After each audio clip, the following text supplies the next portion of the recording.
Arvoisa holokaustista selviytynyt rouva Lili Milner. Arvoisat holokaustista selviytyneiden perheenjäsenet, joita teitä on monia täällä. Arvoisat kansanedustajat, arvoisat suurlähettiläät ja diplomaattikunnan muut edustajat, hyvät naiset ja herrat. Lämpimästi tervetuloa Ritarihuoneelle kunnioittamaan holokaustin uhrien muistoa.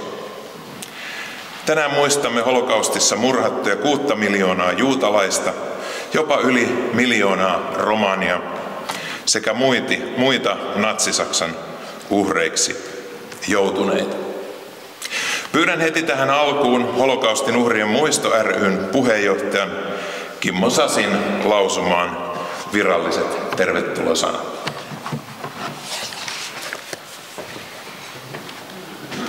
Arvoisa Lili Milner, Suomen viimeinen holokaustissa selviytyjä, arvoisat suurlähettiläät, hyvät kutsuvieraat.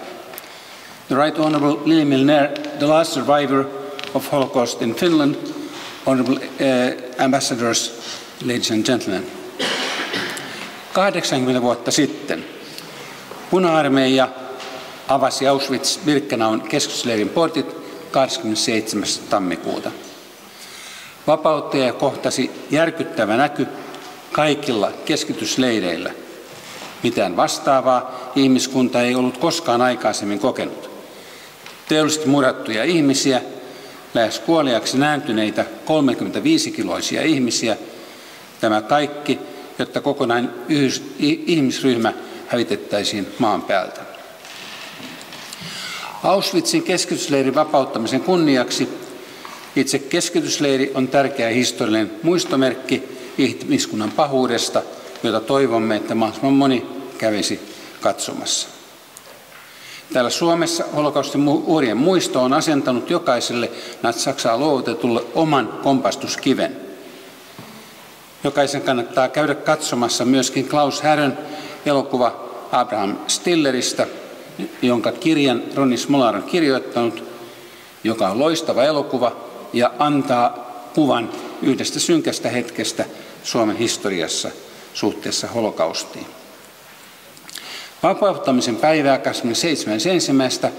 sekä YK:n yleiskokouksen että Euroopan unionin parlamentin päätöksellä muistetaan holokaustin uhrien muistopäivänä. Päivä oli pitkään Suomessa vainojen uhrien muistopäivä. Tänään valtioneuvoston päätöksellä nimi on myös Suomessa, kuten muissakin maissa, holokaustin uhrien muistopäivä. Toisen maailmansodan jälkeen kansainvälinen yhteisö totesi, ei koskaan enää. Siksi muodostettiin Yhdistyneet kansakunnat, jonka tehtäväksi annettiin estää sodat. Hyväksyttiin ihmisoikeuksien yleismaailmallinen julistus, jonka tehtävä oli turvata perusihmisoikeudet kaikissa maailman maissa. Ja hyväksyttiin myöskin vuonna 1948 Israelin valtion perustaminen, jotta juutalaisilla olisi aina jokin turvapaikka, jonne uhkatilanteessa voi hakeutua. Sodat valitettavasti eivät ole loppuneet, mutta kuitenkin Euroopan unioni rakenteena osoittaa, että paljon voidaan tehdä. Euroopan unionin jäsenet eivät tänä päivänä ryhtyisi sotaan toisiaan vastaan. Ihmisoikeuksia on kirjattu perustuslakeihin, mutta niiden toteuttaminen jättää useissa maissa varsin paljon toivomisen varaa. Ja Israel, Hamasin hyökkäys 7.10.23 osoitti, että Israel tavoitteen vastaisesti ei välttämättä ole kaikissa tilanteissa turvasatama. Antisemitismi on vahvistunut Euroopassa viime vuosina. Tähän vaikuttaa Lähi-idän tilanne. Väkivalta purkautuu nimenomaan Eurooppaan tuodusta ääri-islamismista. Kaikki eivät tunnusta Israelin valtion oikeutusta olemassaolonsa. Ja tärkeää olisikin, että rauhanprosessi Lähi-idässä saataisiin jälleen uudestaan tuon Hamasin hyökkäyksen jälkeen käynnistettyä. Ja tärkeää on, että Israel tavoitteensa vastaisesti Iran ei missään tapauksessa saisi tätä rauhanprosessia estää. Oikeusministeriö ja Ihmisoikeuskeskus tekivät viime keväänä Suomessa tutkimuksen antisemitismistä. Tulos oli, että antisemitismi Suomessa on lisääntynyt. Lisäksi, mikä on tärkeää, se osoitti, että juutalaiset eivät Suomessa uskalla kantaa uskontoaan ilmaisevia tunnuksia väkivallan pelossa, ja juutalaiset Suomessa olivat huolissaan myös fyysisestä väkivallasta. Meillä on tänään tässä tilaisuudessa juhlapuhujana Suomen historian pienen Suomen juutalaisyhteisön, noin 2000 henkeä, ainoa kansanedustaja Ben Zyskowicz. Hän on nykyisen eduskunnan ehdottomasti pitkäaikaisin kansanedustaja, ja ensi lokakuussa hän on myöskin koko Suomen historian pitkäaikaisin kansanedustaja. Suomessa poliittinen väkivalta on ollut vähäistä. Ben Zyskowicziin kuitenkin kohdistui aggressiivinen fyysinen hyökkäys ennen viime eduskuntavaaleja 2023. Tuon hyökkäyksen tekijä kertoi syiden olleen Benin kannatus Suomen NATO-jäsenyydelle, ja tämä argumentti, joka kumpuaa kylmän sodan ajalta. Ja edelleen Suomessa aika paljon nähdään vielä, että kun Israel-keskustelua meillä käydään, argumentit tulevat tuolta Neuvostoliiton ajalta tähän keskusteluun. Lisäksi hyökkääjä ilmoitti syynä olevan Benin juutalaisuus ja se erityinen ennakkoluulo, että kaikki juutalaiset ovat rikkaita. Tosiasia on se, että nimenomaan Ben on omalla työllään raivannut itsensä politiikan huipulle. Juutalaisuuteen liittyvät ennakkoluulot ovat juuri rasismin syitä. Jokaisen suomalaisen pitäisi ymmärtää, että väkivalta ei millään perusteella ole Suomessa sallittua, ei menestyvää eikä myöskään heikkoa kohtaan. Ääriliikkeiden menestys perustuu usein luotuun vahvaan viholliskuvaan ja suureen intoon, jossa muita mielipiteitä ei haluta kuunnella. Kaikissa ihmisen toimissa on aina arvostelun varaa, mutta sivistynyt tapa ei ole marssia ja liihottaa lippuja, vaan istua saman pöydän ääreen ja keskustella ja argumentoida. Ja erityinen huolenaihe kansainvälisesti, mutta myöskin Suomessa on, että nimenomaan yliopistojen pitäisi olla paikkoja, jossa oman mielipiteen ilmaisua ei tarvitse pelätä. Ja yliopistojen täytyy katsoa peiliin, että ne ovat vapaan keskustelun paikkoja. Maailma nimenomaan kehittyy rauhanomaisesti siten, että laajan keskustelun kautta paremmat argumentit vähitellen voittavat. Eli, arvoisat kuulijat, muistakaamme tänään, ei väkivaltaa, ei Euroopassa, ei Suomessa, ei maailmassa. Osoittakaamme kaikki ymmärrystä, ja viha ei ole koskaan ratkaisu, ja juutalaisilla on oikeus elää. Ei enää koskaan uutta holokaustia. Tervetuloa tähän juhlatilaisuuteen.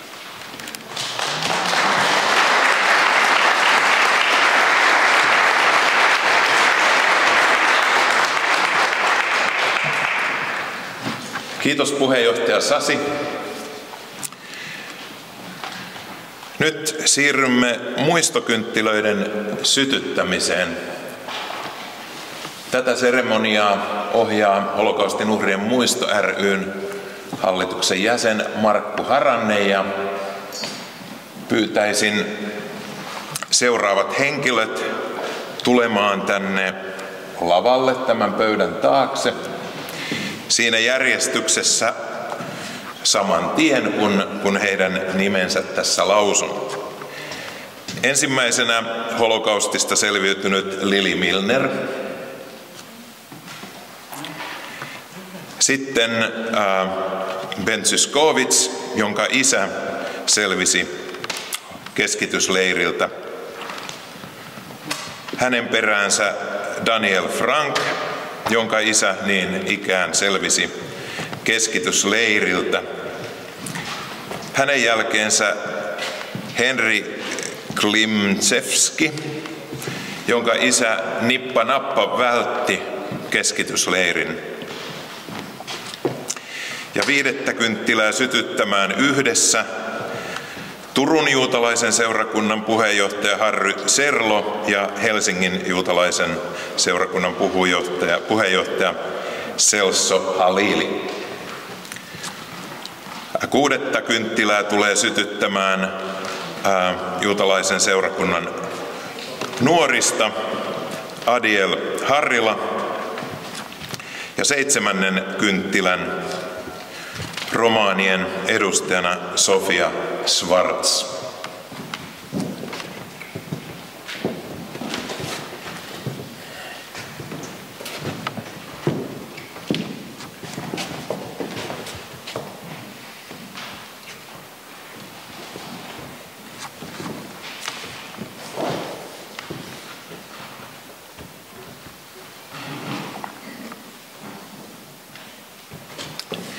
Näin, jäämme hetkeksi tähän lavalle seisomaan ja pyydän teitä seisomaan minuutin hiljaiseksi hetkeksi holokaustin uhrien muistoksi.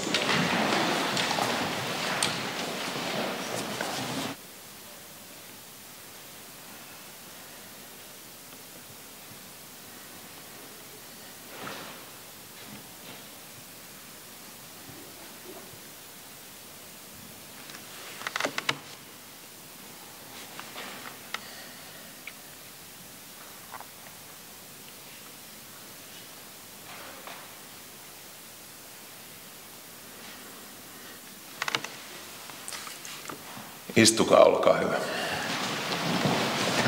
Ja kiitos teille sytyttämisestä. Tässä toisena seremoniamestarina oli Ilkka Virtanen, joka on Holokaustin uhrien muisto ry:n hallituksen sihteeri. Hieman jännitimme tuota kynttilöiden pystyssä pysyvyyttä, mutta siinä ne kauniisti palavat. Kiitoksia. Pyydän Helsingin juutalaisen seurakunnan rabbiinin Samuel Beniardin lausumaan El Male Rahamim -rukouksen. El Male Rahamim שוכן במרומים, המצא מנוחה נכונה על כנפי השכינה, במעלות קדושים וטהורים, כזוהר הרקיע מזהירים את כל הנשמות של 6 מיליוני היהודים חללי השואה באירופה שנהרגו, שנשחטו, שנשרפו ושנספו על קידוש השם בידי המרצחים הגרמנים הנאצים ועוזריהם משאר העמים. לכן בעל הרחמים יסתירם בסתר כנפיו לעולמים ויצרור בצרור החיים את נשמותיהם, אדוני הוא נחלתם, בגן עדן תמנוחתם ויעמדו לגורלם לקץ הימים, ונאמר אמן.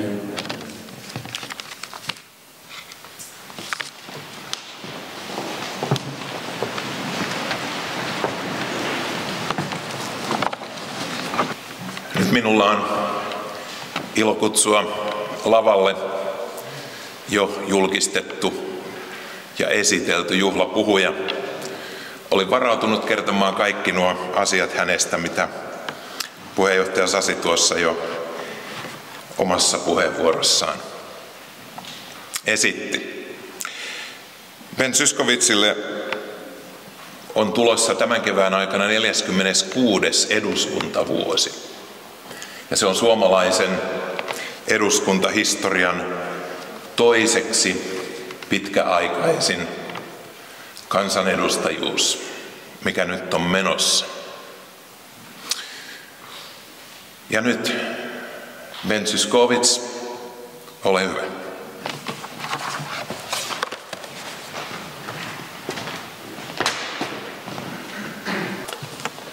Arvoisa holokaustista selvinnyt ystäväni Lilli Milner, arvoisa holokaustin uhrien muiston puheenjohtaja Kimmo Sasi, arvoisat diplomaatit, hyvä yleisö.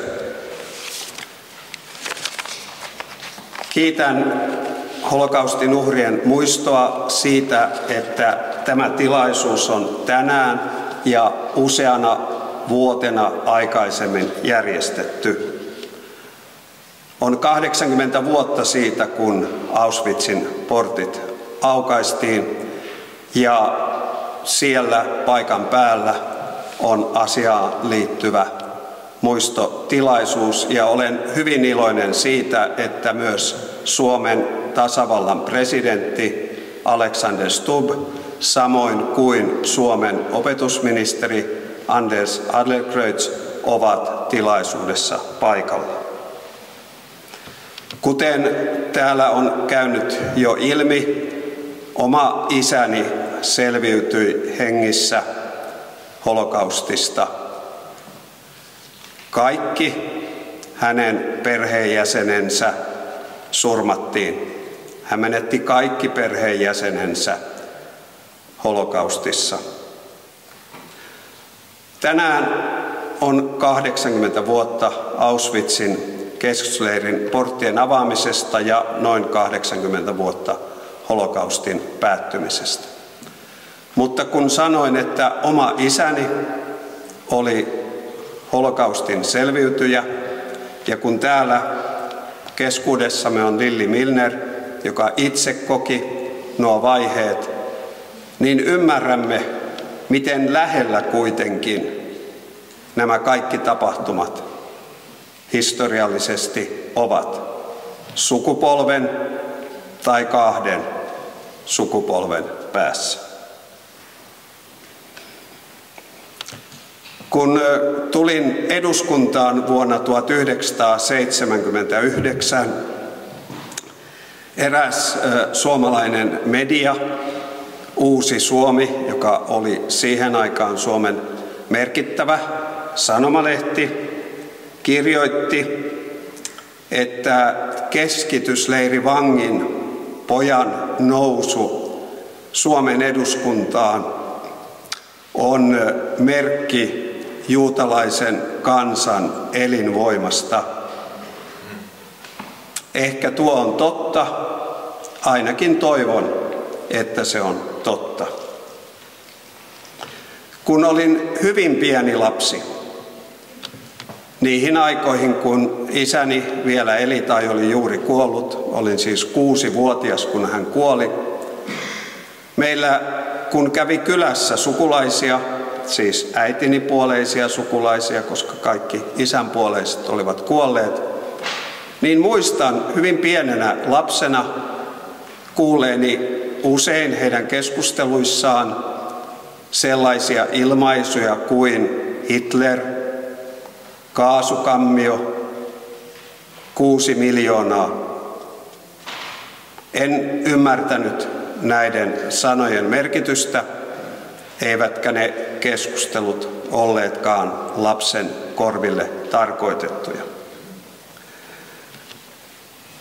Kun menin sitten 7-vuotiaana kouluun, olin vielä siinä käsityksessä, kun olin sitten vähän saanut ymmärrystä näistä käsitteistä, olin siinä käsityksessä, että Saksaan oli ilmestynyt sellainen johtaja, joka sitten ryhtyi vainoamaan juutalaisia. Tänään tiedämme, että myös muun muassa romaaneja. Ja että tämä Hitler ja tämä juutalaisten vainoaminen olisi ollut jotain, joka syntyi Hitlerin myötä ja joka sitten sodan lopputuloksen, Hitlerin natsi-Saksan häviön myötä katosi. Mutta vasta silloin juutalaiseen kouluun mentyäni noin 7-vuotiaana ymmärsin, että juutalaisten vaino ei alkanut Hitleristä eikä päättynyt Hitleriin. Juutalaisten vaino, kuten myös romaanien vaino, sille on erittäin pitkät ja synkät juuret, ja samanlaista juutalaisten ja muiden vähemmistöryhmien vihaa todistamme tänäkin päivänä Suomessa, Euroopassa, eri puolilla maailmaa. Tietysti holokausti oli kansanmurhienkin arvioinnissa ihan omaa lajiaan. Ennen holokaustia ja holokaustin jälkeen olemme nähneet kansanmurhia, sisällissotia, kauheuksia, julmuuksia. Mutta sekä murhattujen ihmisten määrässä että sen murhaamisen tehokkuudessa ja viime vaiheessa jopa teollisessa muodossa holokausti on kuitenkin ainutkertainen tapahtuma ihmiskunnan historiassa. Vaikka ihmiskunta on ennen sitä ja sen jälkeen osoittanut, että ihmisen pahuudella ei oikeanlaisissa olosuhteissa, eli vääränlaisissa olosuhteissa, ole mitään rajaa.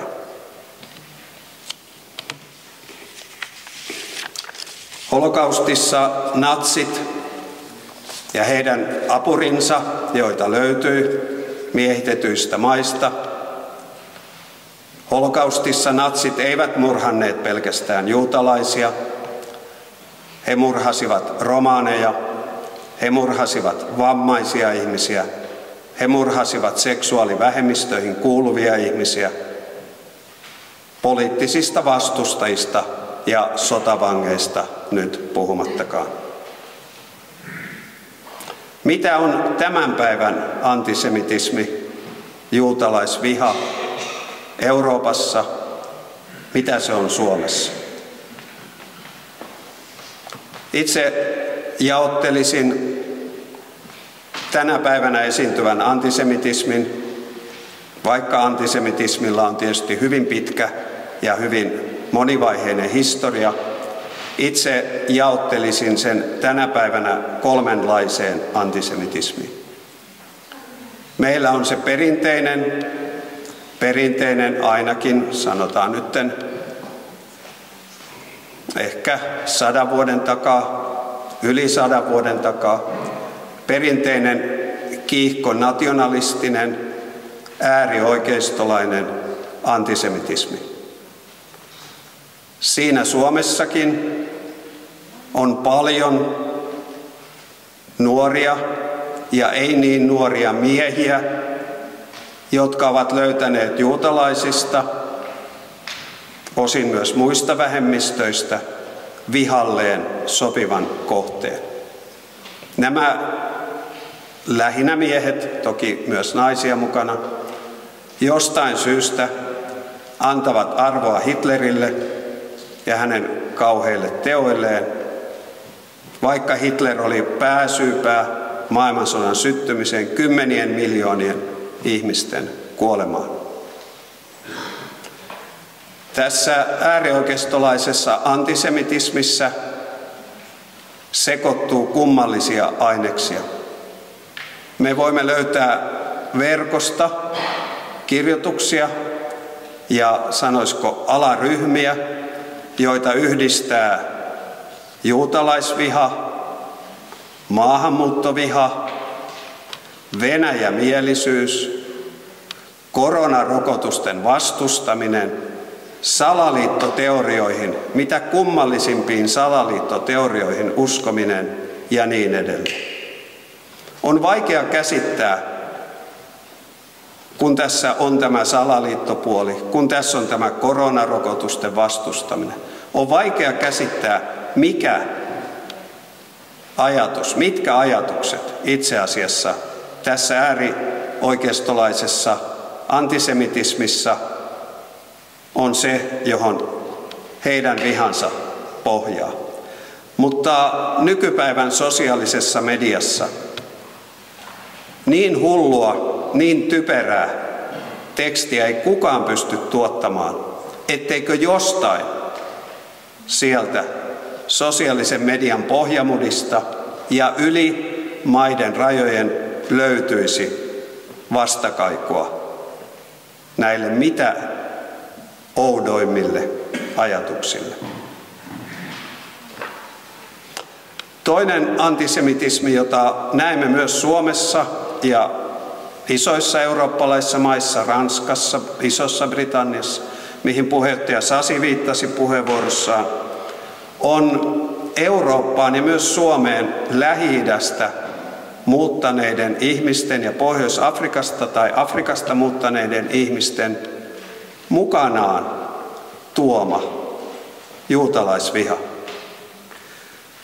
Olen saanut siitä myös itse oman osani ja olen tulkinnut heistä kirjoitettuja artikkeleita ja heidän antamia haastatteluja siten, että nämä ihmiset, jotka ovat muuttaneet Suomeen Lähi-idästä tai heidän vanhempansa ovat, tai vaikkapa Somaliasta, monet nämä ihmiset ovat saaneet äidin maidossaan vihan Israelin valtiota kohtaan.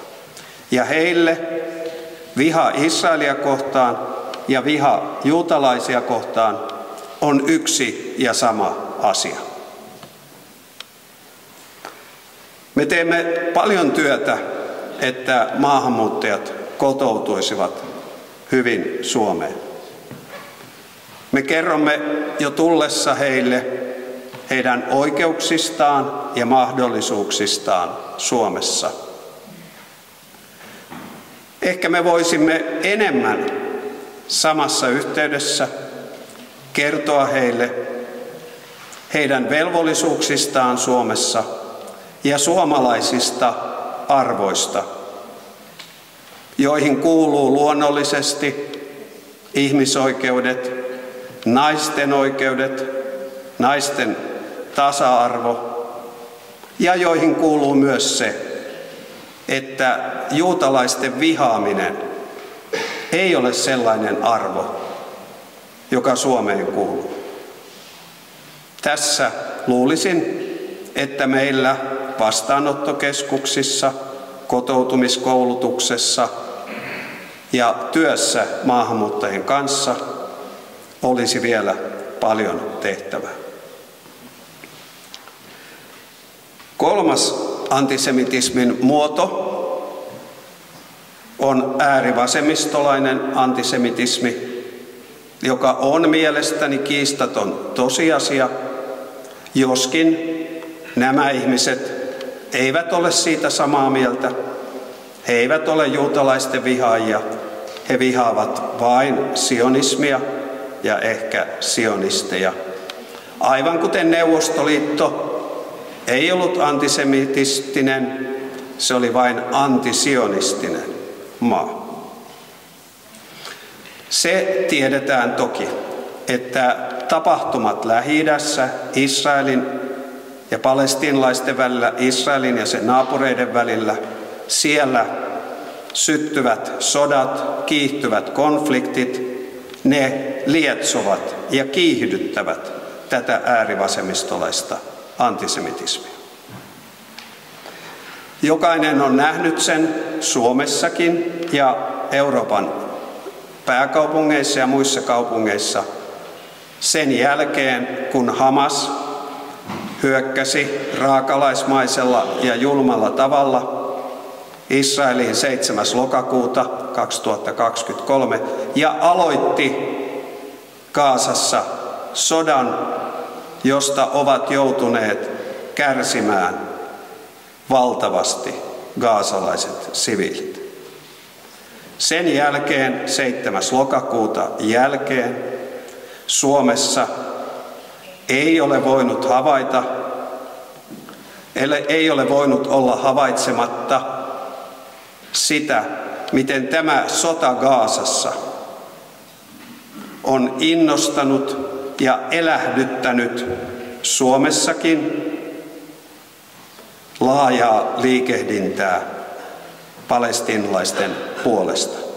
Liikehdintää, joka ottaa vauhtia ja saa kannatusta taiteilijapiireissä, saa kannatusta yliopistopiireissä, kampuksilla.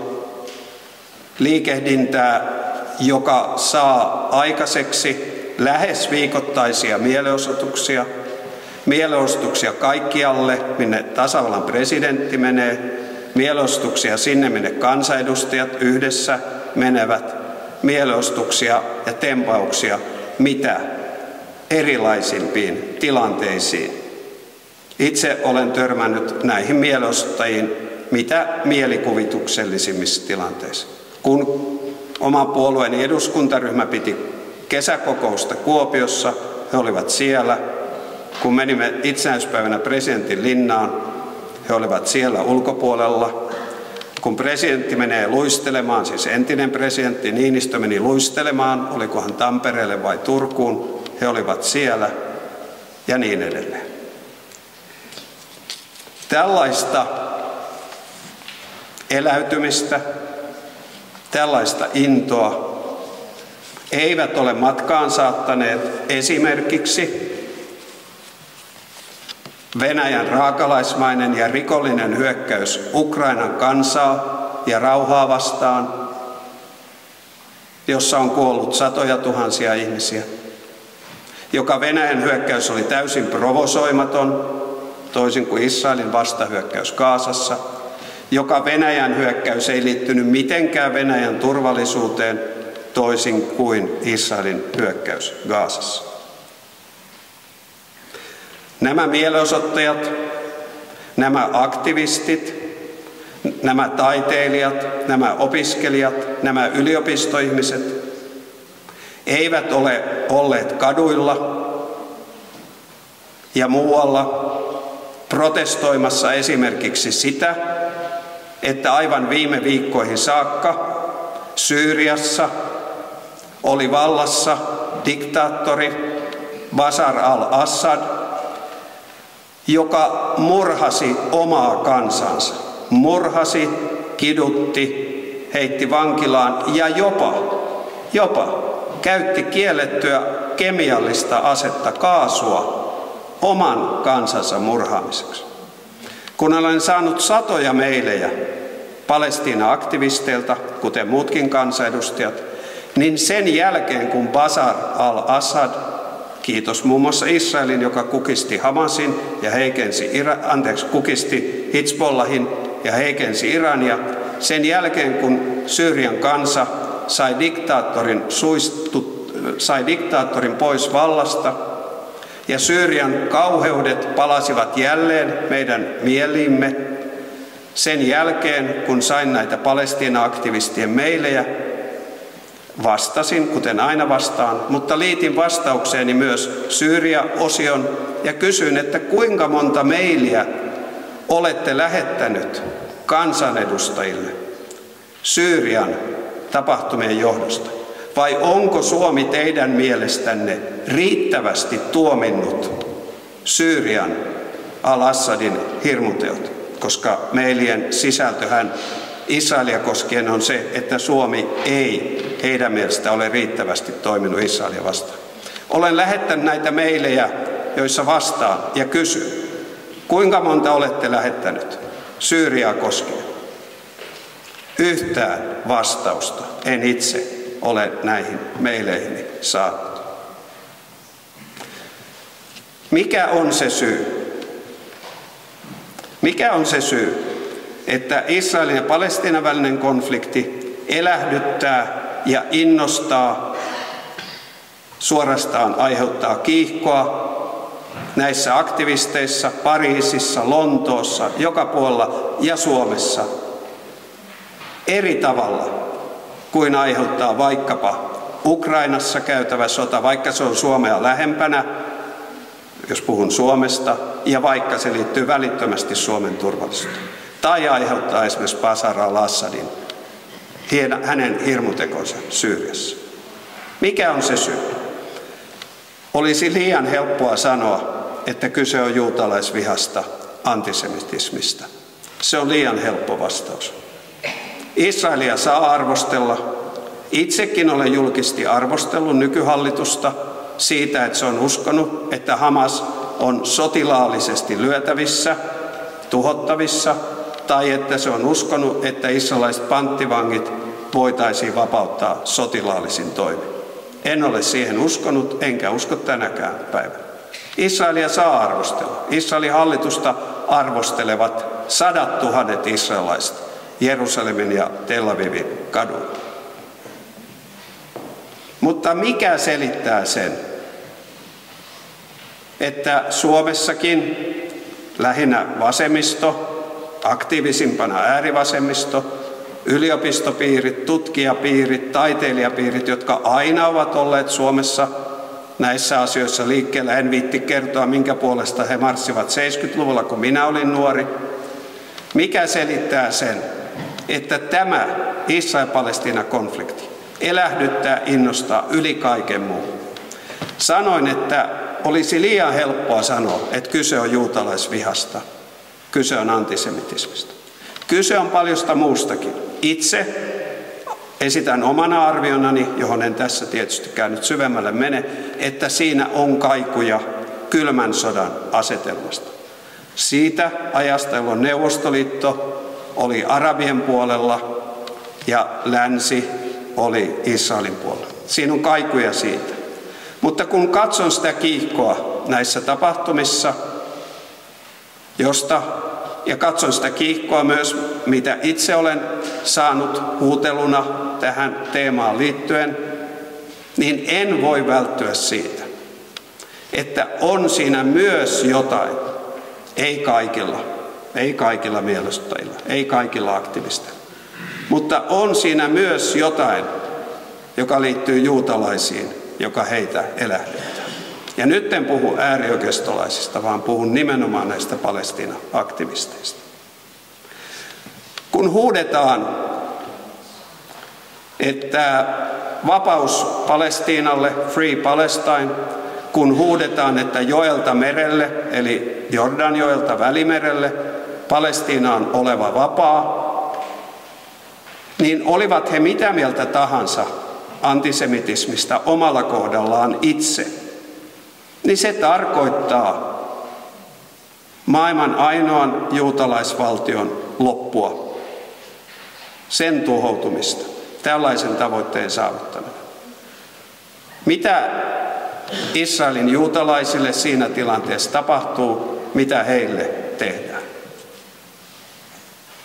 Eikö tällainen tavoite maailman ainoan juutalaisen valtion tuhoamiseksi, eikö siinä ole edes häivähdys antisemitismistä, juutalaisvastaisuudesta? Mielestäni siinä on enemmän kuin häivähdys.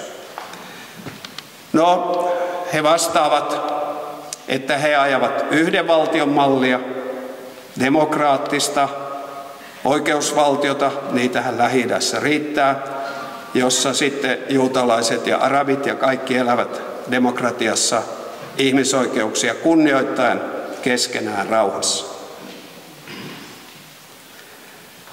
Kun maailma holokaustin jälkeen vuonna 1947 YK:ssa äänesti kahden valtion mallista, sivumennen sanoen, siis päätti kahden valtion mallista, niin sen juutalaisille annettavan toisen maan yhtenä tarkoituksena, kun holokausti oli tuoreessa muistissa, oli se, että maailmassa olisi yksi valtio, joka voisi toimia turvasatamana juutalaisille, jos ja valitettavasti kun heitä taas vainotaan.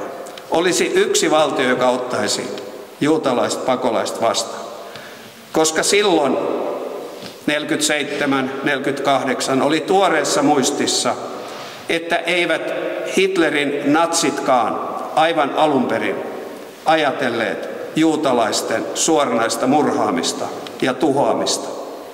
Mutta se, että sitten 30-luvun loppua kohti mentäessä ei löytynyt maailmasta maita, jotka ottaisivat juutalaisia pakolaisia vastaan, niin se edesauttoi natsien päätymistä lopulliseen ratkaisuun siihen, että juutalaisista ei pelkästään hankkiuduta eroon lähettämällä heidät pois, vaan heistä hankkiudutaan eroon tuhoamalla, murhaamalla heidät.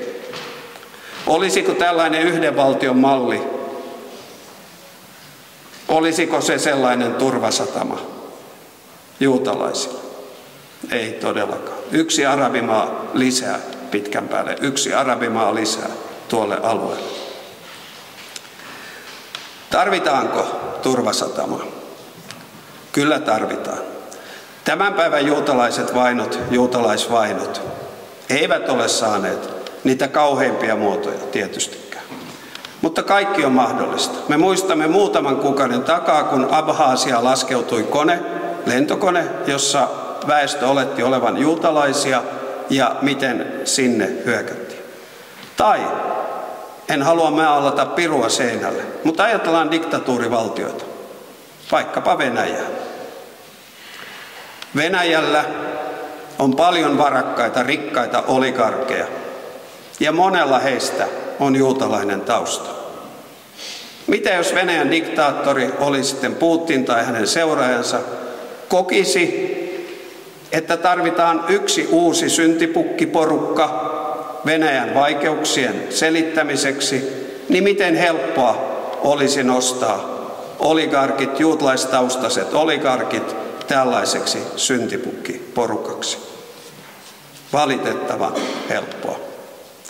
Me nähdään, miten propaganda ja kiihotus tänäkin päivänä eri maissa saa ihmisten mielet valtaansa, vaikka periaatteessa internetin kautta ja kaikin muin tavoin on erilainen pääsy tiedon äärelle kuin mitä oli vaikka 1930-luvun Saksassa.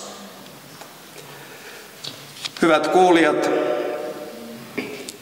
kaiken kaikkiaan toivomme rauhaa Israeliin ja tietysti koko maailmaan. Me emme muistele holokaustia esimerkiksi tänä päivänä vain sen takia, että se oli niin kauhistuttava, poikkeuksellinen, ainutlaatuinen tapahtuma, että sitä on syytä muistaa. Me muistamme sitä sen takia, että muistaisimme, ettei mitään vastaavaa saa koskaan enää tapahtua. Ja tässä muistamisessa holokaustien uhrien muisto Suomessa tekee arvokasta työtä. Kiitos.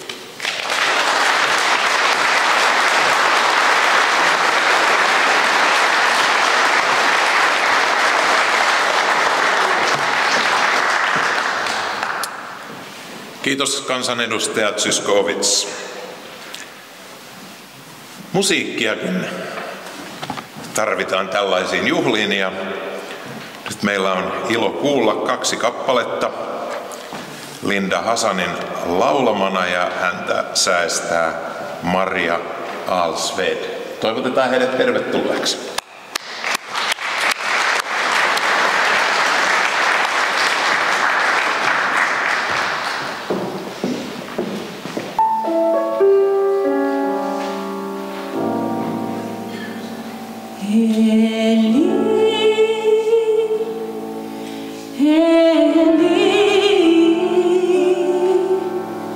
Shalom, Leolam.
Virgili, tai myöskin tunnetaan nimellä A Walk to Caesarea. Kappale on peräisin tämmöisestä runosta, jonka Hanna Seneshi kirjoitti 1942. Hän on tämmöinen toisen maailmansodan aikainen vastarinnan taistelija, joka valitettavasti tapettiin ihan vain muutama kuukausi ennen kuin leirikin vapautettiin. My God, may it never end, the sand and the sea, the rustle of the water, the lighting of the sky, the prayer of man.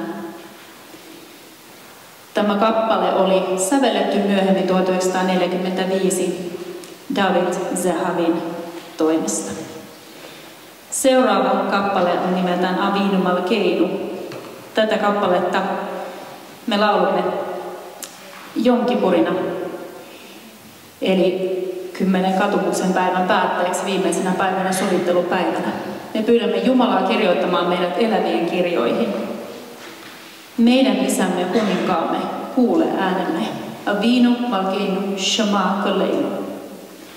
Samassa rukouksessa pyydetään Jumalaa lopettamaan sodat, nälänhätä ja sortaminen. Pyydetään myötätuntoa meille ja lapsillemme.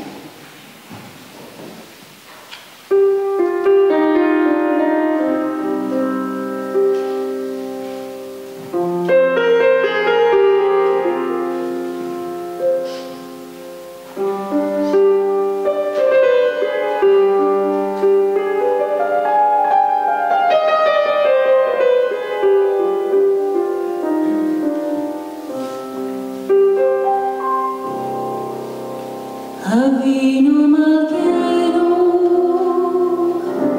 Shema Koleinu. Avinu Malkeinu, Chatanu lefaneha. Avinu Malkeinu, Hamon aleinu.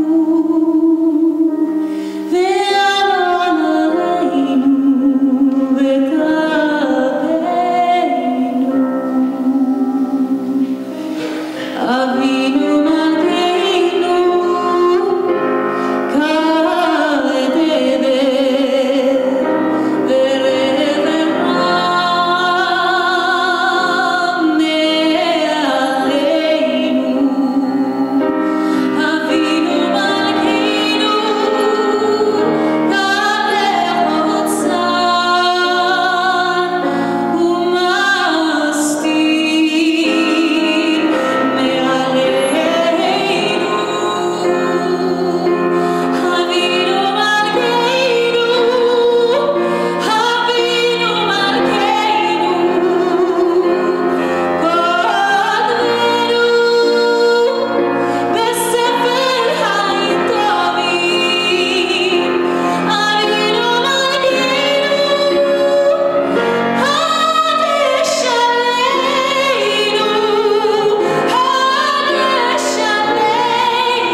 Kiitos Linda ja Maria. Aivan upeaa. Tässä välissä tekninen puheenvuoro. Meidän seuraavat tervehdykset ovat pääasiassa englannin kielellä. Meillä on muutamia, ehkä noin vajaa kymmenkunta noita kuulokkeita, simultaanitulkkauskuulokkeita, eli te, jotka haluatte kuulla nuo englanninkieliset tekstit käännettynä, puhuttuna suomen kielelle, niin olkaa hyvä, voitte tässä vaiheessa käydä hakemassa nuo kuulokkeet. Niin, tästä kansanedustaja Zyskowiczin kuvaamasta suomalaisestakin historiasta osittain löydätte täältä meidän tuoreesta vuosijulkaisusta. Siellä on muun muassa juuri tämän Klaus Härön elokuvan aikaan liittyvä artikkeli Fagerholm ja juutalaiset. Siellä on myös artikkeli Kuolemanleirien avautuminen haastaa liittoutuneet, mikä kertoo siitä surullisesta, järkyttävästä näkymästä, mikä liittoutuneita kohtasi, kun he tasan 80 vuotta sitten päivälleen 27. tammikuuta liittoutuneet neuvostoarmeijan kärjessä tulivat ensimmäiselle keskitysleirille ja näkivät ja löysivät sieltä ne hirveydet, joista me olemme kuulleet. Menemme eteenpäin. Seuraava puhuja on Helsingin juutalaisen seurakunnan uusi puheenjohtaja, näin varmaan voisi sanoa, Celso Halili. Tervetuloa.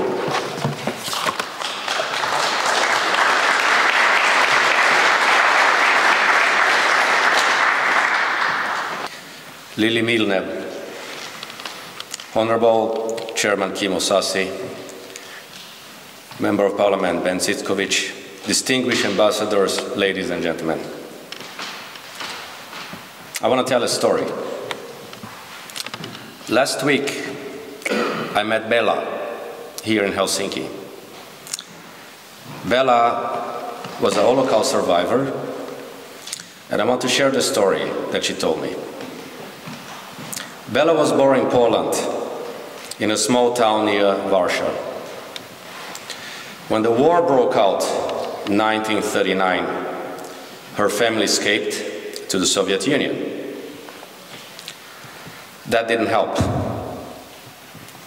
She spent the first 12 years of her life as a refugee in a ghetto, concentration camps, refugee camps in Germany and in Poland. Most of her family was murdered. She described to me life after the war in a Polish refugee camp, where anti-Semitism was as widespread as it had been during the war. And this happened despite the horrors of the Holocaust being so fresh in everyone's memory. In 1951, inspired by the Zionist movement, she arrived in Israel. She chose to celebrate life by building a new community, eventually getting married and raising a family. Life looked beautiful, she told me. Her small kibbutz was a paradise, a place of peace, prosperity, and tolerance. On October 7th, 2023, everything changed for Bella. Her kibbutz, like all other communities around Gaza, was under attack. Within a few hours, Bella once again was hunted by being a Jew. Once more, she became a refugee, this time in her own country. But the worst news were yet to come. Her grandson, Yotam Chaim, was kidnapped by Hamas from his house and taken to Gaza.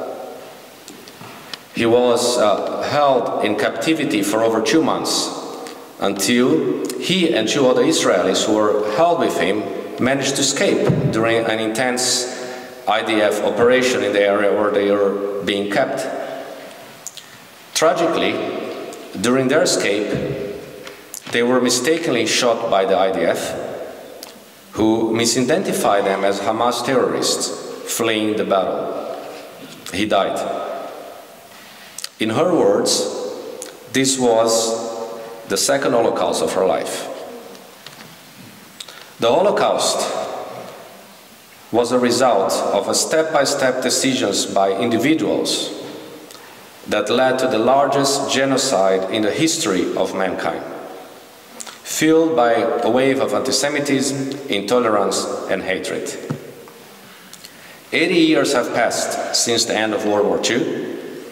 It seems that the lessons learned by those who witnessed the atrocities committed by the Nazis are being forgotten by steadily a growing number of people, also here in Finland.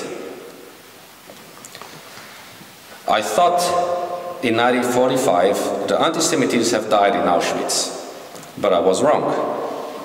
Its victims perished, but anti-Semitism did not. These words for Elie Wiesel, a Holocaust survivor. The once clear border between freedom of speech and anti-Semitism have disappeared. Demonization of Jews and the Jewish state is now mainstream. No Jews, Jews out, Jews are not welcome. From the river to the sea, Palestine will be free. But free from what? And from who? Free from the Jews. Zionists, for those who don't know, come from the Hebrew word Zion, Mount Zion to be precise, a hill in Jerusalem. Over the time, it became to symbolize Jerusalem and the land of Israel. Zionism is not a movement to expel Arabs from Israel, but a modern movement that promotes the return of a Jewish people after 2,000 years of exile to Zion, the original home of Jewish people.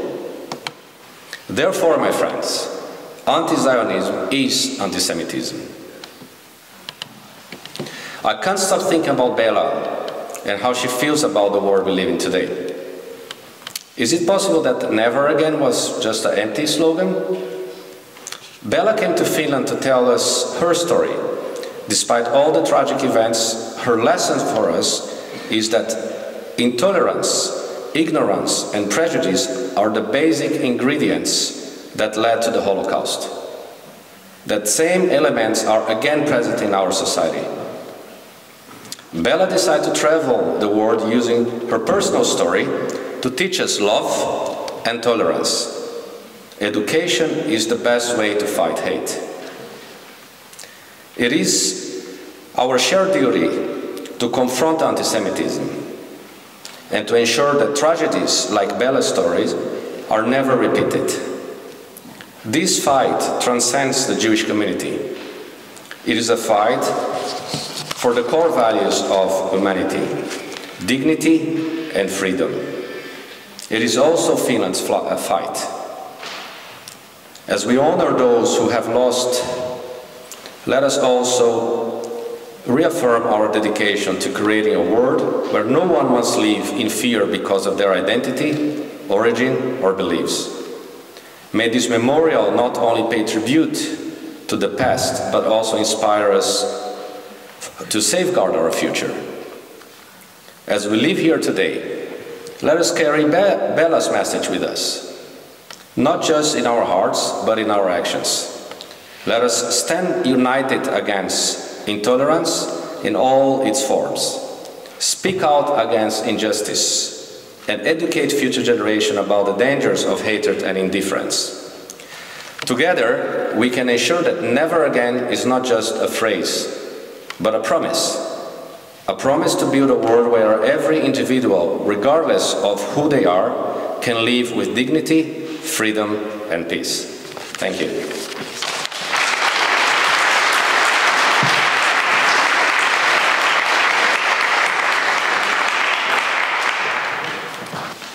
Kiitoksia.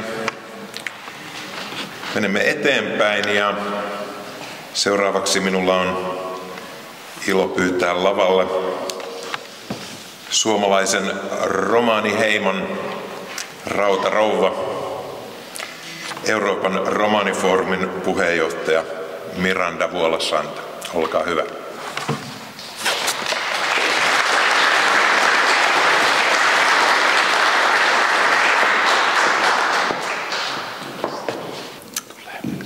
Arvoisat diplomaatit ja kutsuvieraat, ensiksi haluan sydämellisesti toivottaa tervetulleeksi myös omasta puolestani kaikki teidät tähän holokausti 80-vuotismuistojuhlaan.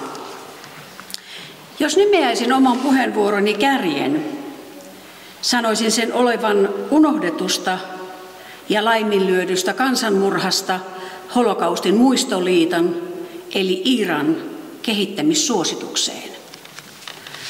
Surullinen tosiasia on, että romaneiden kohtaama kansanmurha unohdettiin lähes täysin 35 vuoden ajaksi toisen maailmansodan jälkeen. Eikä sitä muistettu edes Nürnbergin sotarikosoikeudenkäynnin yhteydessä. Adolf Hitlerin alaisuudessa annettiin 26. marraskuuta 1935 Nürnbergin lakeja täydentävä asetus, jossa romanit luokiteltiin arjalaisen rotuvaltion vihollisiksi, samaan kategoriaan kuuluviksi kuin juutalaiset. Ensimmäisen kerran romaneiden kansanmurha nousi esiin 1980-luvun alussa. Tuossa yhteydessä Saksan silloinen hallitus tunnusti summittaisen noin 500 000 romanin tuhoamisarvion Natsi-Saksan aikana. Tämä ensimmäinen arvio ei kuitenkaan pohjannut mihinkään laajempaan romanien kansanmurhaa koskevaan tutkimukseen tuolloin. Teloitettuja romaneja ei rekisteröity, koska he eivät yleisen rotutieteen käsityksen mukaan olleet ihmisiä, eivätkä siten edes sen arvoisia, että heidän nimensä olisi merkitty muistiin. Holokaustiarkistot avattiin romanitutkimukselle ensimmäisen kerran 1990-luvun alussa, jolloin tutkija professori Jan Hancock Yhdysvalloista sai luvan tutustua Simon Wiesenthal-instituutin arkistoihin, joihin oli kerätty juutalaisten holokaustista selvinneiden todistuksia. Hän poimi niistä juutalaisten silminnäkijöiden maininnat ja viittaukset romaneihin keskitysleireillä ja muissa yhteyksissä. Juuri näihin tutkimuksiin pohjaa tämä noin 1–1,5 miljoonan romanin tuhoamisen arvio tänä päivänä. Romaneita ja sintejä murhattiin, heitä käytettiin pakkotyövoimana ja heitä pakkosterilisoitiin ja käytettiin lääketieteellisiin kokeisiin. Natsien miehittämässä Euroopassa eri tekijät, mukaan lukien miehitysjoukot ja paikallinen väestö, toteuttivat romanien vainoa eri tavoin, mikä vaikutti eri maiden romaniyhteisöjen erilaisiin kokemuksiin. Joulukuussa 1942 Heinrich Himmler määräsi kaikkien romanien karkottamisen suurgermaanisesta valtakunnasta, ja suurin osa Saksan romaneista ja sinteistä lähetettiin tuolloin Auschwitz-Birkenauhun perustettuun Zigeuner-familienlaageriin. Se sijaitsi Auschwitzin keskitysleirin osiossa B. Romanit Neuvostoliitossa, Puolassa ja Baltian maissa murhattiin yleensä paikan päällä suurimmaksi osaksi ampumalla metsissä. Eräs tätä kuvaava ilmoitus, joka annettiin vuonna 1943, julisti Baltian maat ensimmäiseksi Juden- und Zigeuner-freie Zoneksi, eli juutalais- ja mustalaisvapaaksi alueeksi Euroopassa. Heidät haudattiin joukkohautoihin tai poltettiin ulosrakennetuissa ihmiskokoissa. Tänään tuon kynttilän sytytti tyttäreni Sofia Schwarz. Myös meillä on historiaa sukumme puolesta Auschwitziin. Monia kymmeniä Schwarzeja murhattiin siellä. Miriam Schwarz on tehnyt Suomen Yleisradiolle 2 lyhyt dokumenttia Baltian romanien kansanmurhasta joissa haastateltiin useita keskitysleireiltä selvinneitä romanivanhuksia, nyt jo edesmenneitä Harri Siimania ja Leila Mitrovskia. Harri Siiman kertoi olleensa 7-vuotias poika, kun hänet oli vangittu ja pantu junaan, joka kuljetti vangittuja kohti keskitysleiriä. Matkalla junaan oli kohdistunut venäläisten pommittajien hyökkäys, jossa osa junasta räjähti. Kun juna kaatui, Harri Siiman ja hänen samanikäinen ystävänsä pakenivat junan särkyneestä ikkunasta läheiseen metsään ja jäivät eloon. Leila Mitrauskis todistus oli tätä paljon surullisempi. Hänet ja heidän koko perheensä oli vangittu ja viety Kalev Liivan keskitysleirialueelle, joka sijaitsee lähellä Tallinnaa. Leilalla oli sylissään 2 kuukauden ikäinen lapsi, jonka sotilaat ottivat perillä hänen sylistään ja heittivät ilmaan nauraen, samalla ampuen lapsen. Myös Leilan vanhemmat tapettiin ampumalla saman tien. Leila, joka tuolloin oli terve nuori nainen, lähetettiin pakkotyöhön alueelle, jossa valmistettiin maataloustarvikkeita sotiville natseille. Itävallassa sijaitsevan Mauthausenin surullisen kuuluisan keskitysleiri erikoistui romanikaksosten tuskallisiin tutkimuksiin tohtori Josef Mengelin johdolla. Olen vierailut siellä ja myös tavannut henkilökohtaisesti yhden näistä romanitaustaisista kaksosista nimeltä Riitta Fober, joka jäi henkiin näissä kokeissa, joissa hänen kaksoissisarensa menehtyi, kun he olivat 2-vuotiaita. Toukokuun 16. päivä 1944 Auschwitzin komentaja määräsi leirin B-osaston Sigeunarlagerin mustalaiset tuhottavaksi kaikki kerralla. Romanit nousivat kapinaan ja teloitus siirtyi, mutta se pantiin täytäntöön 2. elokuuta 1944. Tuli maahan kaivetuissa kuopissa, joissa kuolleiden ruumiit hävitettiin, oli palanut koko sen yön. Juuri tämän yön muistoksi vietämme romaneiden kansanmurhan muistopäivää, joka tunnetaan nimeltä Sigeenarnacht, eli mustalaisten yö. Euroopan parlamentti tunnusti romaneiden kansanmurhan ja suositti vuonna 2015 jäsenmaita kunnioittamaan vuosittain 2. elokuuta romanien kansanmurhaa ja kehotti jäsenmaitaan edistämään suvaitsevaisuutta ja yhdenvertaisuutta sekä työskentelemään romanivastaisuuden poistamiseksi. Myös EU-komissio on poliittisissa linjauksissaan vuonna 2022 nostanut antigypsismin eli romanivastaisuuden purkamisen Euroopan romanipolitiikan tärkeimmäksi prioriteetiksi vuoteen 2030 mennessä. Tapahtuuko näin? Se jää nähtäväksi. Satoja vuosia kestäneen sorron, vainon ja murhaamisen jälkeen. Mutta juuri näistä syistä HUMin hallitus nimesi 4 nuorta henkilöä, Dimitri Lindgrenin, Katja Teslundin, Carmen Valeriuksen ja Sofia Schwarzin holokaustin tiedotuslähettiläiksi viime vuonna 2024 siirtääkseen muiston säilyttämisen eteenpäin. Kansainvälisen holokaustin muistamisen liitto, IIRA, hyväksyi 5 vuotta sitten sen ministerineuvoston 14-kohtaisen julistuksen. Lokakuussa 2020 annetussa IIRAn julistuksen 4. kohdassa hyväksyttiin romani- ja sintiväestöä koskeva työmääritelmä, jossa todetaan seuraavasti. Me, IIRAn jäsenmaat, sitoudumme muistamaan romanien kansanmurhan. Tunnustamme huolestuneina, että tämän kansanmurhan laiminlyönti on vaikuttanut ennakkoluuloihin ja syrjintään, joita monet romaniyhteisöt edelleen kokevat. Vuonna 2021 IIRA nimitti asiantuntijatyöryhmän, joka koostui IIRAan kuuluvien jäsenmaiden henkilöistä. Sen tehtävänä oli laatia selvitys ja suositus romaneiden kansanmurhan opetusta, tiedottamista ja tutkimusta koskeviksi koulutussuosituksiksi. Tämä suositus valmistui loppuvuodesta 2024 Lontoossa. Olin mukana sen julkaisutilaisuudessa siellä.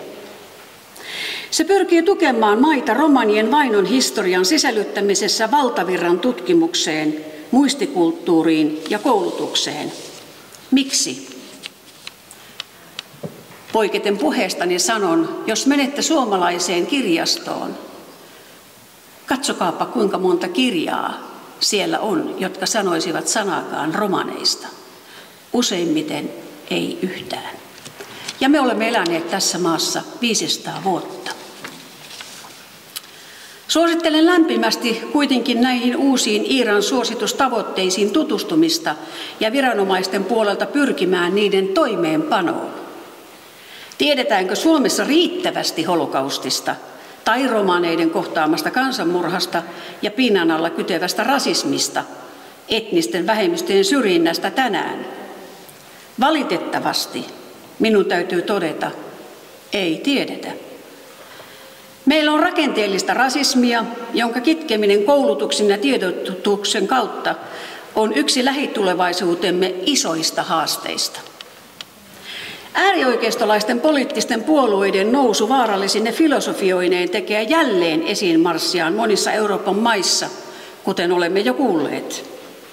Sota Israelissa, jossa tämä pieni maa yrittää suojella kansalaisiaan ja olemassaoloaan, on johtanut monet meistä kyselemään, miten on mahdollista, että terrorismi saadaan näyttämään oikeutetulta ja puolustautuminen väärältä.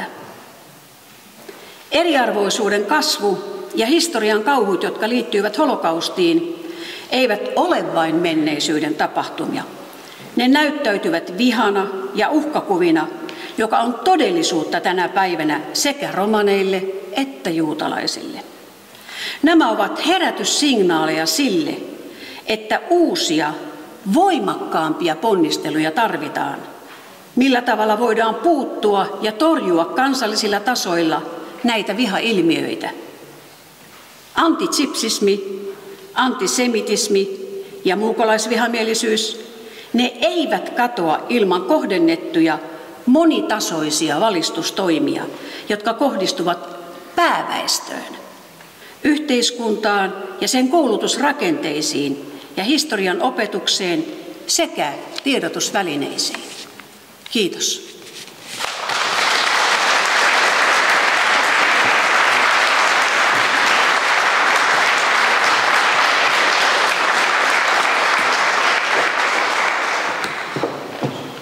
Kiitos Miranda Vuolasranta. Minulla oli etuoikeus olla 2. päivä elokuuta viime syyskesänä tuolla Auschwitzissa, jossa oli eurooppalainen muistopäivä romaanien holokaustin 80-vuotisvuosipäivän johdosta. Olin siellä näiden 4 holokaustin uhrien muisto ry:n nuoren aktivistin kanssa. Siinä missä paikalla oli monien maiden ministereitä, erittäin monien maiden kansanedustajia, ehkä lähes kaikkien eurooppalaisten maiden korkeita virkamiehiä. Minä olin vanhin suomalainen ja edustin vapaaehtoisorganisaatiota.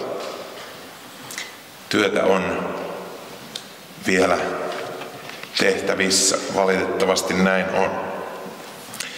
Hyvät ystävät, viimeinen jakso on käynnistymässä ja se koostuu suurlähettiläiden puheenvuorosta. Ensimmäisenä saan kutsua tänne Israelin uuden suurlähettilään siinä mielessä uuden, että hän on ensimmäistä kertaa holokaustin uhrien muistopäivän tapahtumassa. Syyskuussa Suomeen saapunut Boaz Rodkin. Tervetuloa.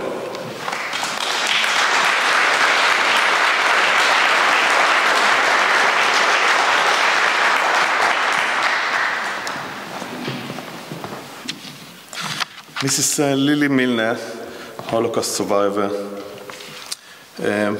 Member of Parliament Ben Zyskovich and other members of Parliament, Mr. Celso Khalili, President of the Jewish Community in Helsinki, and President of European Roma and Travelers Forum, Mrs. Miranda Volas-Ranta, Your Excellencies, distinguished guests, I am honored to address you here on behalf of the State of Israel and the Embassy of Israel on the occasion of Holocaust Remembrance Day. Thank you very much to the Finnish Holocaust Remembrance Association and its chair, Vice Chair, Kimmo Sasi and Risto Huvila, as well as everyone else included in organizing this important event. This is my first year, as Mr. Huvila said, in Finland, and I'm very pleased to see so many people here today in this prominent annual event. It is a vigilant assurance that we, as an international community, will never forget the victims of the Nazi persecution. The 6 million killed simply because they were Jews, as well as the millions of people of other faiths and diverse affiliations who suffered horrible fates. My grandparents, together with my father, left nowadays Belarus, then Eastern Poland, just 3 years before the war.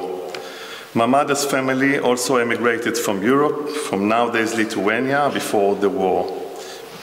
Had they remained in Europe, I would not be standing here today, since everyone else in my parents' respective families, everyone who stayed in Europe, perished during the Holocaust.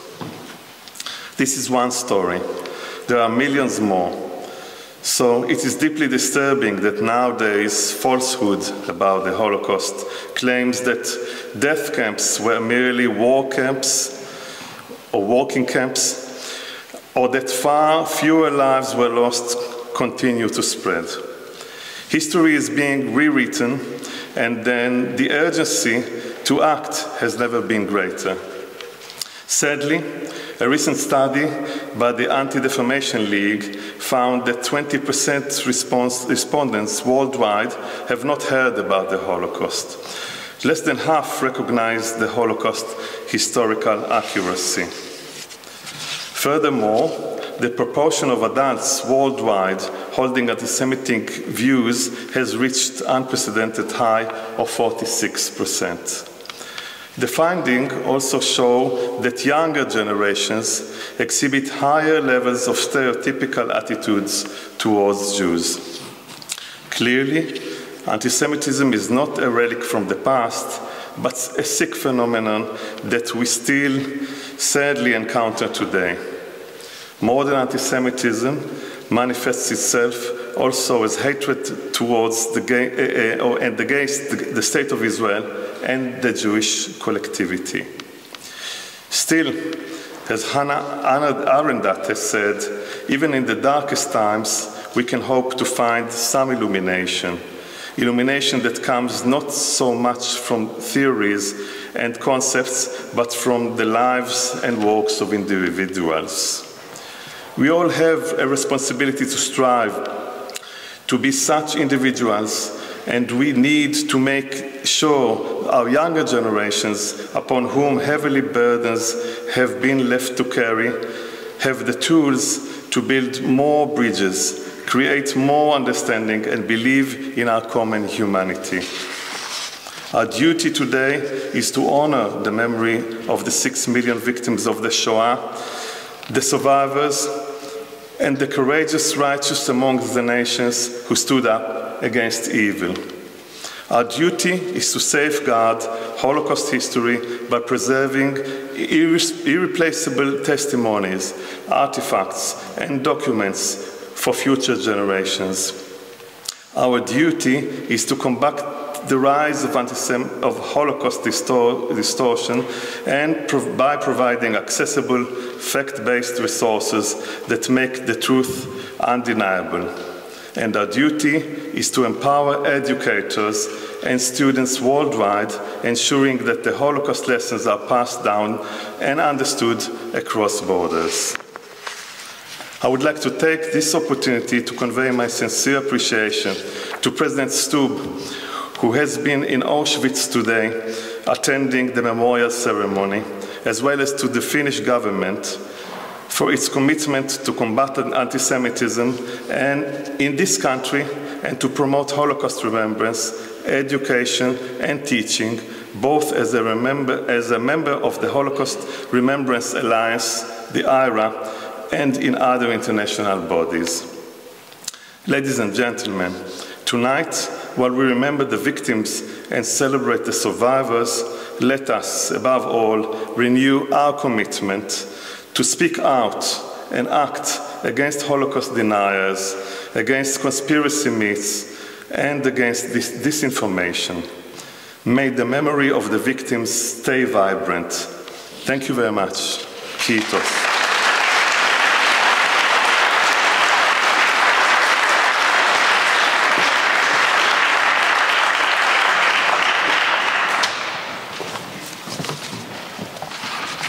Kiitos suurlähettiläs Rodgin. Seuraavana on vuorossa Saksan suurlähettiläs Stefan Auer.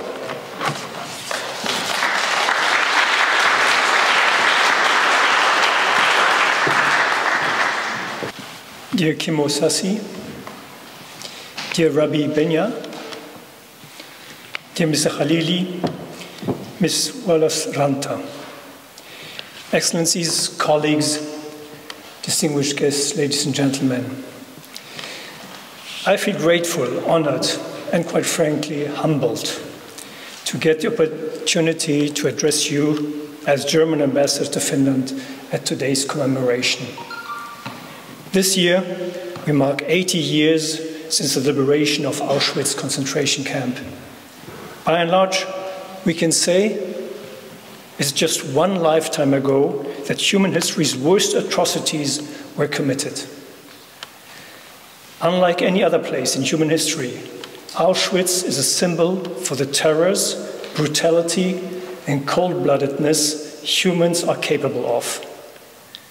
That is why the liberation of Auschwitz concentration camp is marked as International Holocaust Remembrance Day. For Germany, it is of utmost importance to keep the memory of the victims of the Shoah alive. Thus, I would like to extend my gratitude to the organizers of today's commemorative event. And yet, in order to achieve this task as a collective, as a human responsibility, we must ready ourselves to find ways to adjust our ways in doing so to more challenging circumstances. The last generation that witnesses the rupture of civilization, the Holocaust, is disappearing. And so, the collective experience of the horrors of the Nazi regime is fading with them. We owe it to the millions of victims and their descendants to redouble our own efforts in order to keep their memory alive.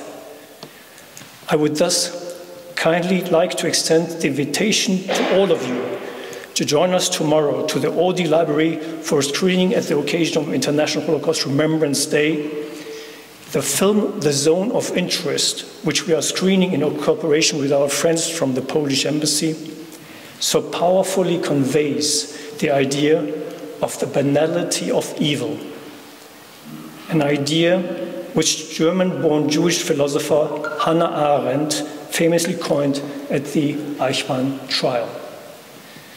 Above all, it is our paramount obligation towards future generations, towards our children and grandchildren, to keep the memory of the Holocaust as a crime without parallel alive. 6 million Jews, men, women, children, and millions of others, in particularly Roma communities, were persecuted, tortured, and murdered by Nazi Germany. Their stories and fates are our warning. The recent tendencies we witness in Europe and beyond are deeply troubling. Anti-Semitism, anti-Ziganism, and racism are once again on the rise. Giving a voice to the victims of the Holocaust is a way to speak out against the resurgence of hatred. Elie Wiesel, himself a survivor of the Holocaust, once said, "The opposite of love is not hate, it's indifference."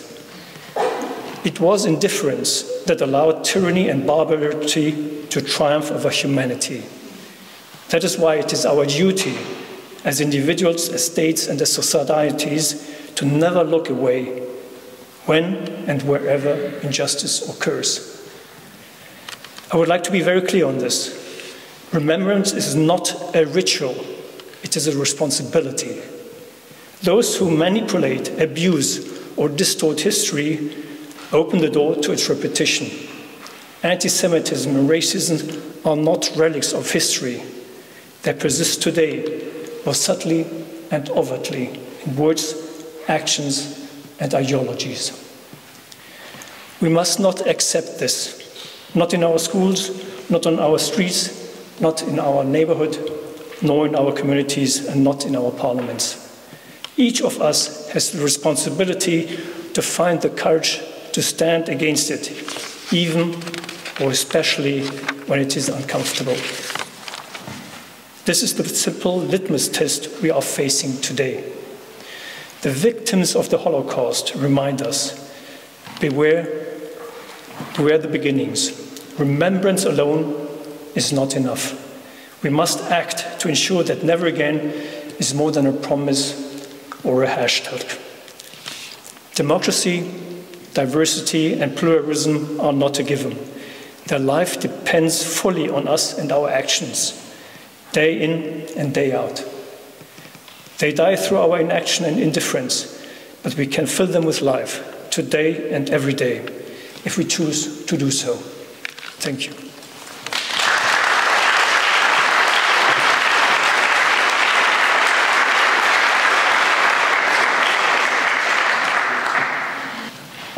Kiitoksia suurlähettiläs Auer. On muuten semmoinen mielenkiintoinen, ei se nyt aivan sanaleikki ole, mutta Saksan suurlähettiläs Suomessa on sukunimeltään Auer ja Suomen suurlähettiläs Saksassa on sukunimeltään Sauer. Näin. Ja seuraavaksi saan pyytää tänne Puolan suurlähetystön päällikön Tomasz Klon.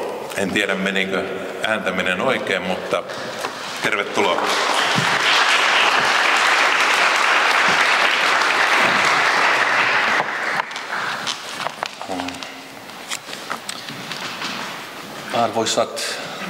Arvoisat läsnäolijat, ei koskaan enää, niin kuin Kimmo Sasi ja muut sanoivat tänään, ei koskaan enää toistavat ja muistuttavat, niin kuin minä, Puolan valtion edustajat koko maailmalla. Honorable Lili Milner, Ben Zyskowicz, Miranda Vuolasranta, Kimmo Sasi, Risto Huvila, Excellencies, ladies and gentlemen, we remember today the day that 80 years ago the Nazi German concentration and extermination camp in occupied Poland was liberated. 1 million and more people exterminated. 1 million Jewish, 1/6 of the victims of the Holocaust. 70,000 Poles, more than 20,000 Roma and Sinti people. We stand today to commemorate their memory and suffering. My family comes from a little village, my father's family, from a little village 100 kilometers from Auschwitz and 200 kilometers from Belzec, another concentration and extermination camp in Poland. this district, or Kreis, called at the time of occupation, there were close to 7,000 Jewish inhabitants.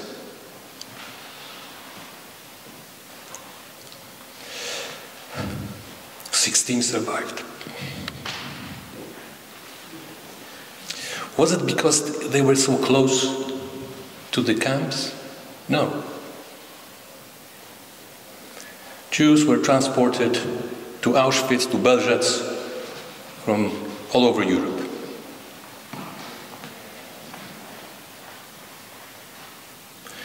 So today, representatives of my country, Poland, recommit themselves and commit themselves to protect the truth.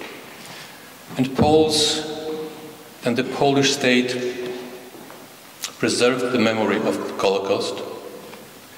The state Auschwitz-Birkenau Museum is one of the most important, if not the most important, sites of commemoration and memory and education. I'm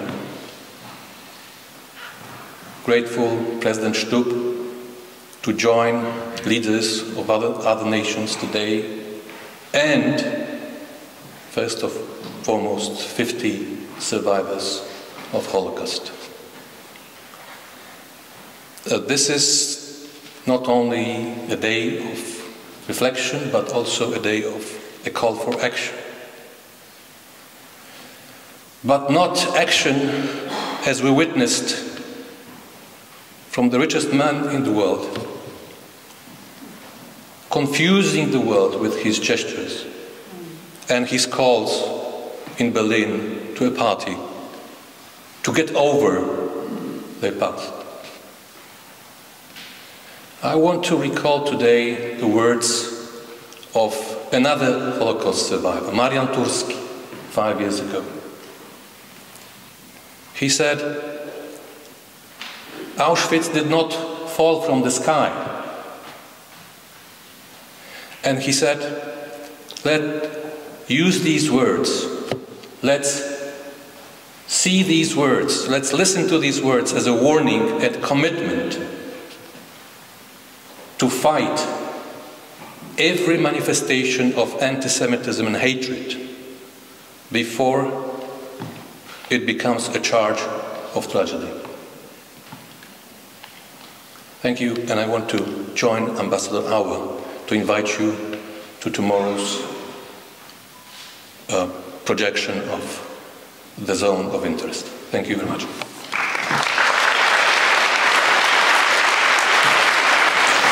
Kiitoksia.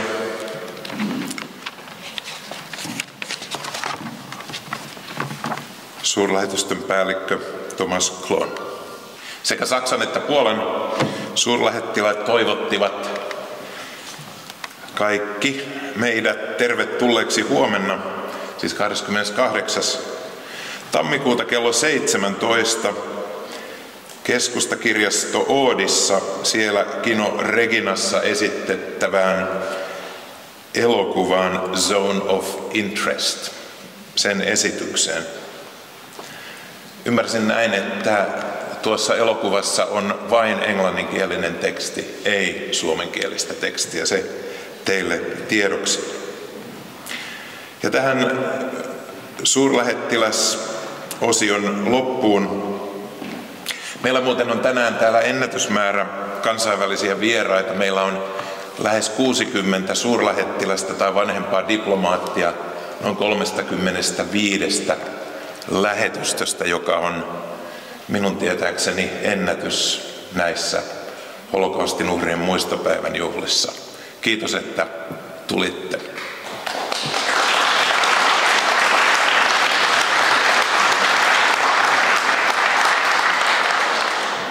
Ison-Britannian suurlähettiläs Laura Davis oli mainittu tuossa käsiohjelmassa, että hän täällä puhuisi, mutta hän ei valitettavasti päässyt tulemaan, mutta hän ystävällisesti lähetti tervehdyksensä. jonka luen suomeksi ja se tulee sitten meidän kansainvälisille vieraille käännöksenä kuulokkeisiin. Viesti hänen brittiläisen majesteettinsa suurlähettilään rouva Laura Davisilta. Arvoisat vieraat, tänä vuonna Yhdistynyt kuningaskunta toimii kansainvälisen holokaustin muistoliiton puheenjohtajana. Erityistä huomiota on kiinnitetty tekoälyn vaikutukseen holokaustin koulutuksessa ja muistamisessa. Viimeisten 2,5 vuosikymmenen aikana IHRA tai IRA, International Holocaust Remembrance Association, on turvannut sivustoja ja haastanut vääristävät kertomukset. Tekoälytyökalujen käyttö syväväärennösten luomiseen on uusi esimerkki tarinoiden vääristämisestä.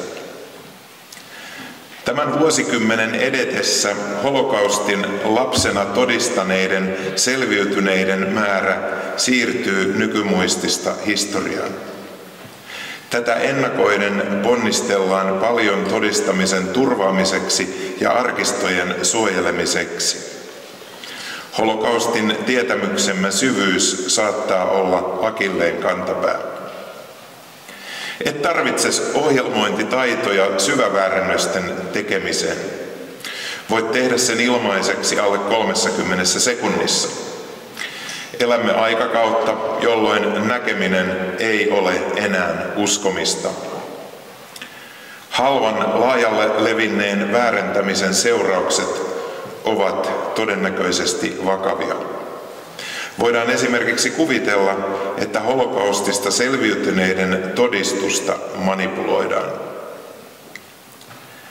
Vastataksemme tähän haasteeseen meidän on ymmärrettävä, että tekoäly on tullut jäädäkseen ja että hallitukset pyrkivät aina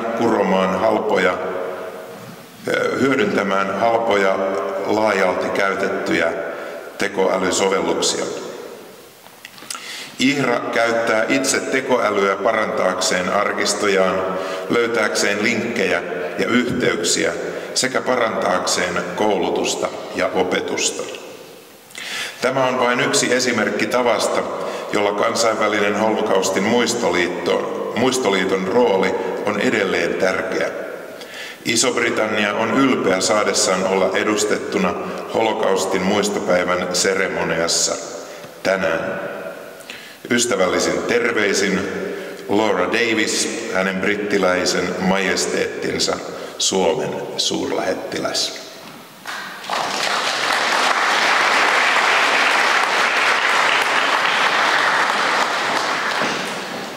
Hyvät ystävät, aika on rientänyt ja on 2 viimeisen laulun aika ja sen jälkeen siirrymme vastaanottovaiheeseen.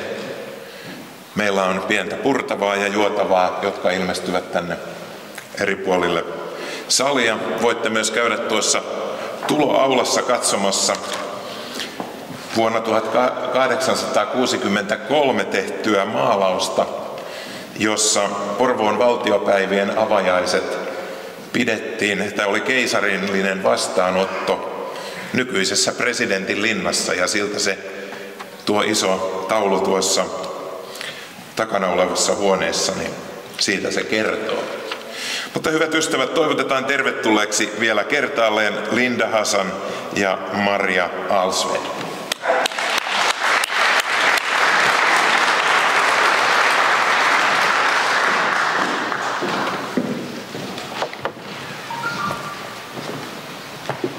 Kiitos. Nyt täytyy ihan ensimmäiseksi sanoa, että Risto kyllä lupaili vähän nyt liikoja. Tulossa on 1 kappale, mutta pääsette sitten nopeammin tuonne heppujen äärelle.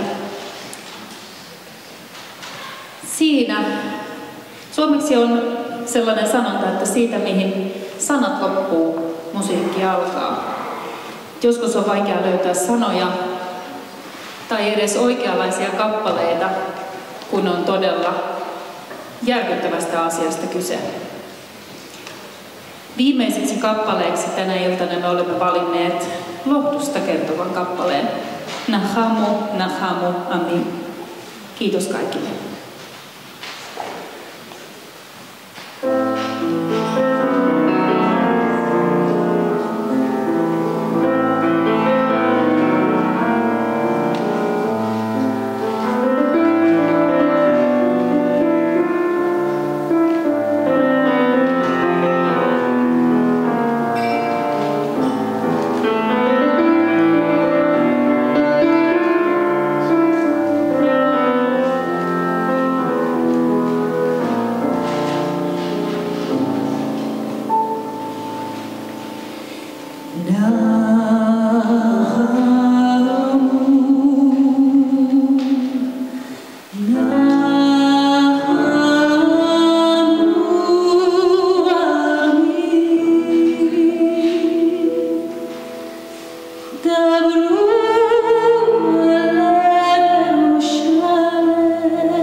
Kiitos oikein paljon. Aivan upeata, kaunista, ihanaa. Meidän olisi pitänyt neuvotella se 4. laulu, mutta ensi kerralla. Hyvät ystävät, ohjelmaosuutemme on nyt päättynyt ja kuten huomaatte, eri puolilla salia maljoja täytetään ja erinäköistä purtavaa on saatavilla. Olkaa hyvä ja nauttikaa ja verkostoitukaa. Kiitos, että tulitte.